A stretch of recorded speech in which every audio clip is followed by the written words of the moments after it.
meditation on the Westminster Confession, we continue in chapter 4, now actually on the second section of the chapter, dealing with God's creation of man. Let me read for you the statement of the confession and then make some comments on that. After God had made all other creatures, He created man, male and female, with reasonable and immortal souls, endued with knowledge, righteousness, and true holiness, after His own image, having the law of God written in their hearts, and the power to fulfill it, and yet under a possibility of transgressing, being left to the liberty of their own will, which was subject unto change. Beside this law written in their hearts, they received a command not to eat of the tree of the knowledge of good and evil, which while they kept, they were happy in their communion with God, and had dominion over the creatures. Last week we saw that God is the creator of the heavens and the earth. That all of reality is basically two. There is God the creator, who is eternal, who has no beginning and no end. And then there is the creation, which has a beginning, put in place by God Himself. And it is arranged and upheld by God throughout all of its course. God has ordained all that should take place within the world, and He will bring this world to a conclusion to the point in time when there is a new heavens and a new earth. He created this world in 6 days. And my understanding of that is just as you read it in Genesis 1. 6 literal days. I don't see that there's any obstacle to that, even in the forms of science today and its explorations of the history of the world. Scientists suggest that perhaps the world is 13, 14 billion years of age or even greater. But it's apparent in the Scriptures that man was created with apparent age. Adam and Eve were created as adults. They were not infants, they were adults. So there was apparent age. This reminds us that there was no falsehood on God's part by creating the world with apparent age. It's very evident right from the start that that was the case. And so some who object to a 6-day creation say, well, it suggests that God misleads people by leaving fossils on the ground or apparent age in the earth.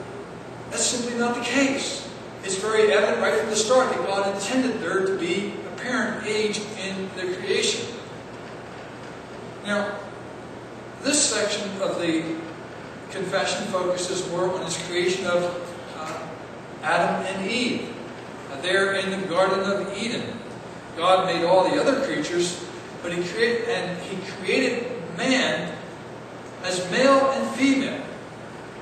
So the confession recognizes the full humanity, of course, of both male and female.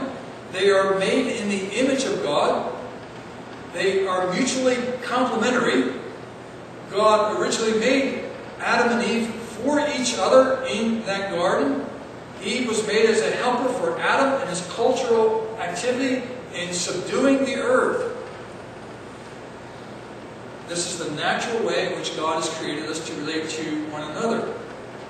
I've been reading recently in the writings of Dr. Peter Jones, where he talks about how the world is of two, not of one. Our modern age denies that, suggests that all reality is one, that there is no creator, that the material world ever existed, and as a consequence, that metaphysical view has this impact upon our sexuality.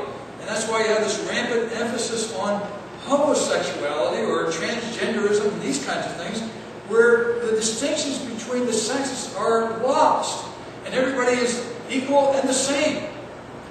Well, this in part reflects the fact that there is this rebellion against God as the Creator, and the way that He formed and fashioned us as male and female, distinct yet united in our humanity. God created us with reasonable and immortal souls. Reasonable, that is, we have a mind by which we can view all things, we can think.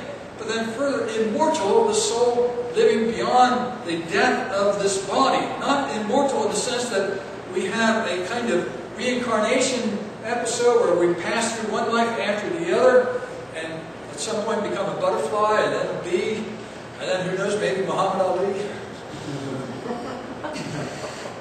It goes back a ways, doesn't it? Now. But the idea of reincarnation has no connection with the immortality of the human soul. We remain a human soul when we pass from this life, even though the body decays. Our souls have a beginning at that point when we are born. They did not have a pre-existence and suddenly enter into the world. They have that beginning when we are born, but we are born with an immortal soul.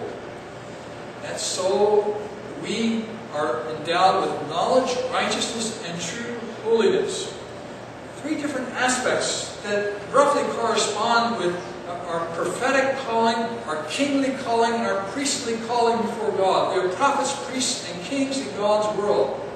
And so we understand the world around us. And our mind, our intellect coordinates with the world around us so that we can understand and know truth.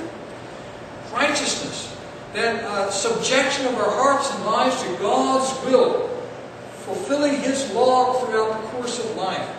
There is truth and morality in Scripture, and then finally, true holiness. We are devoted to God. We are spiritual beings that have our proper relationship with God Himself. We are created for fellowship with Him. And so we are set apart from the world for God. And so God has created all mankind in this way, after His own image. This surely sets us apart from a theistic evolutionary arrangement where man just gradually evolves over history and time, and certainly we can debate that later, but certainly an evolutionary point of view where man is not made in the image of God. He really is just an animal. And if man is just an animal, then he can be treated as an animal. He can be forced as an animal. He can be killed and butchered as an animal. But Christianity reminds us that we are made in God's image. And when you strike a man, you're striking the God who made him in His own image. But we'll pick up our meditation on this part of the confession next time, because there are very important things to consider with regard to the position of Adam and Eve in the Garden of Eden and this time of temptation or testing that they had in the garden. And Lord willing, we'll pick that up again next